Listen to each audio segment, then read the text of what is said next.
Well, in today's episode of The American Landman, we're going to go south in my territory to Trempealeau County, Wisconsin, near the town of Blair. I've listed a 120-acre parcel down here that's fantastic. It's got deep coulees, top fields, bottom fields, multiple building sites, and multiple drainages, so it hunts really big. If you've been looking for a property that has a lot going on, a lot of opportunity, then this is a property I think you're going to enjoy. So sit back and enjoy, and let's go south to Trempealeau County. This is the Trempealeau County 120 on today's episode of The American Landman.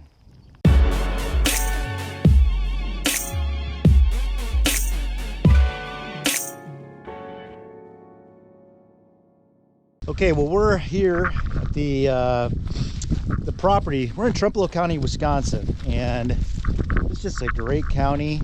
A lot of people refer to it as Buffalo County at half the price. And if you're not familiar with Buffalo County, it's #1 Boone and Crockett county in the nation. And so it's great for deer hunting. It's fantastic farming land. But Trempealeau County is just south of Buffalo County, and by a lot of guys' estimates, it's as good, if not better, than Buffalo County. So you could argue about that all day long, but I'll tell you what, it's a pretty darn good hunting property, a hunting county, as well as farming. So we're here at the property, and what we're going to do is it's 120 acres. So we got 3 40-acre parcels. We got one here, and it goes down and it goes that way, and we're going to do a big circle. I'm going to take it through a loop. We're going to go around. We flew the drone over, as you're going to see from this video, and it's very diverse. The first thing that I noticed right out of the gate is top access. That's really key, and I believe we got bottom access. So we're going to walk through here. I'm going to video a little bit along the way. We're going to talk about the access, the farmability, the timber accessibility throughout the property, and I'll just take you on a tour. Let's go. Come on, Lucy. So first comments here is the farmability. In this hilly country, you have a real propensity for erosion. So what they did is, back in the day when they cleaned out these properties, they came in here and they cleaned off these top fields. And that's what we have here. It drops off pretty quick on both sides, and but we got a fairly flat top, and it's very accessible. So I was able to park my truck in and come in here. But as far as the farming goes, they're probably mainly going to grow hay. It's not great for row crops because of the erosion, and it's really, honestly, it's not that great for farming at all. I mean, yes, you can farm it, and they are farming it, but what this is really well suited for is food plotting. And I would probably convert some of these back corners into food plots, and maybe an acre or two here and there, and I would probably rent some of this for some income. So you can earn a little bit of money off here, and you can have your cake and eat it too, with as far as the food plots go. The land in this area where I'm at is, I'm going to say it's renting for right around $125 an acre. And it can really depend. A lot of times these contracts that the landowners get on these farms, they can be handshake deals. They can sometimes do it for free, just because the farmers watch the land, and in exchange for that, they get to take the hay off, and there's relationships there. But oftentimes you can rent this land, and it can turn into a little bit of income for you. If anything, it can pay off the taxes. So it's just something to look for. I personally like to see these farm fields on property because of the edge that it provides.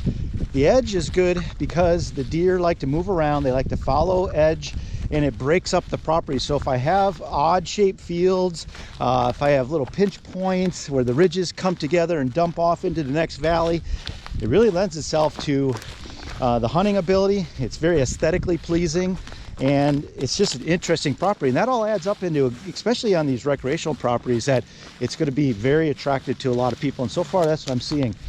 I see up ahead, I see a little hidden field where the field comes to an end up there, and then it goes around the corner. We're going to go up there next. I'll guarantee it's a good food plot spot. So what I do personally here, you can see how we got a nice food plot. It's around the corner. We came down this field, and it's a little hidden corner here. Take some screening material and cut off the end of this field here and plant this in food plot. Leave your farmer with that, and man, this is good, really good. Deer like these little tight, little intimate spots. They don't want to see each other. You can break up the sight lines. Give yourself access. This looks really good. When you're walking through these hardwood forests, especially in my part of the upper Midwest here, we've had a lot of windstorms in the last few years, and I've been on a couple properties that had a lot of wind damage, and I don't see a lot here, but I've been in a couple in various parts of the state where there's a lot of timber down. And why that's important is, you know, when you come in, you look at a property that has some marketable timber, like actually this does, and you start to try to factor that into the price of the property, of what you think you're going to try to get for it. A lot of times it doesn't translate into a sale. So the buyer will say to the seller, I don't plan on cutting this property. And the seller will always say to the buyer that there's a lot of timber value here. And you know, it kind of goes both ways. And I usually tell the seller that if you're gonna timber, if you want to take the value of the timber that's on your property, then go ahead and take it before you sell the property, and do it 3, 5, maybe 10 years prior to selling it, so it heals up.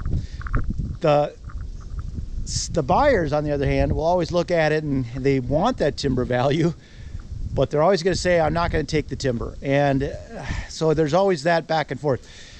The timbers, it will definitely bring value. I'm going to get a couple $100 an acre out of this property extra because of this timber. It's decent quality. But if you get a timber cruise as a seller and they tell you that there's $60,000 worth of timber here, that doesn't mean you're getting $60,000 in your pocket. They're going to take $60,000, you're going to get probably 30% of that. They're going to keep 70%. So it doesn't translate to the sale.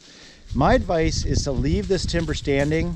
It sells a property quicker. You leave a little meat on the bone for the next guy. It just looks better when you sell it. But if you're going to cut it, you got to let it heal. So you got to give it 5, I would say 5 years, maybe 10 even, before you try to sell it, if you want to get back up to that value that you had there before you took out the timber. Just something to think about.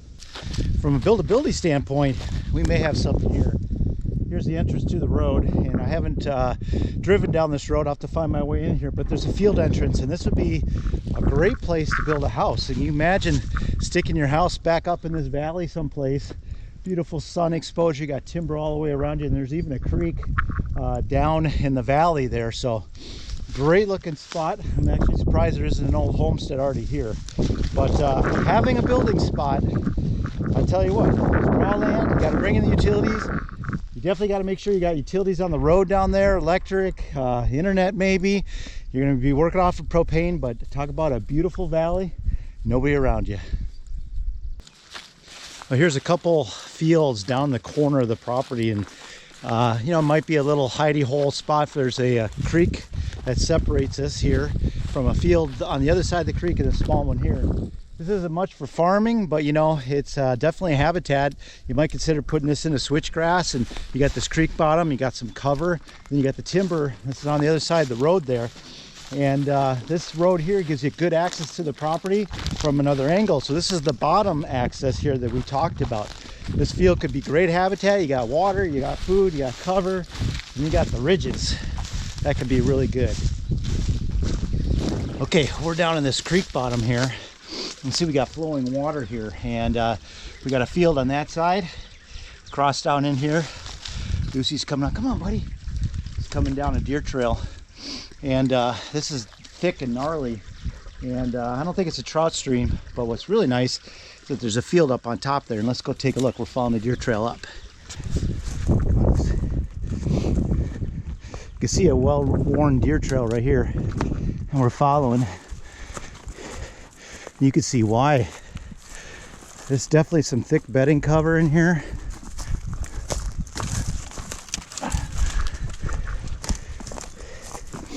Heading back to a field that looks really good.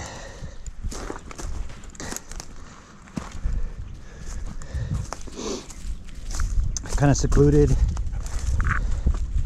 grassy cover, definitely a bedding area. Okay, here's another little hidden field right here, and it's on this road. So that's building site number 2 on this side. I'll have to map this property, but anytime I can see a property that's got broken up lines like this with all these fields and timber, I like to see about a 60-40 mix. It's a great mix for recreational property, and this one's probably got that. You know, even 70-30 and sometimes 80-20 is not too bad, but a 60-40 mix to open ground, to timber, it's just a great property. It sells really well. It's really attractive, and I think this property has it. So we're down the road here. We're gonna go up on the timber. We're gonna walk the timber out, and we're gonna finish our tour. So let's go look at that, and we'll catch you up on top. Okay, we have a hidey hole food plot back over there, and then this access trail that leads out to a big top field. So this is shaping up into a pretty good opportunity. I see that there's some other trails. This trail goes down to the road, so you got good access, comes up the ridge and leads out to this top field that you can see in the distance. So let's go check that out. A secluded top field. Looks like they got it in some type of bedding cover, or it wasn't cut last year at least. But I tell you what, this looks fantastic. Maybe put some food up on top, a little switchgrass around the edges. Good secluded top field, and it dumps right into this timber right here. And this section right here is a big timber section, big timbered hole. And then this trail leads back to that hidey hole. Good setup right here. Hey guys, I'm gonna go ahead and wrap this video up. So great looking property.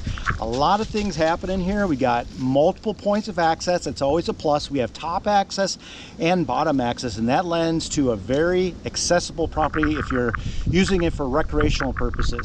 Secondly, we've got some pretty good timber in here. As I walk through here, I'm seeing some marketable timber, so that's a plus. Whether, you know, a seller adds that into the price or a buyer considers it, it's definitely here, and it's nice to see. And definitely when you're buying property or when you're selling property, that's something that you like to see on a property. People like to see trees. Next is access. We talked a little bit about that, but bottom and top access is so key to a property when you're hunting it. And if you want to use it for development, you got multiple points to develop. So we got the top field, great spot to put a house up there. We have the bottom fields with the bottom access. You could put a couple houses in these little coulees, or if you wanted to subdivide this, you could definitely do that. So a lot of options as far as houses. And then finally, the diversity. This is probably one of the most diverse properties that I've been on in a while.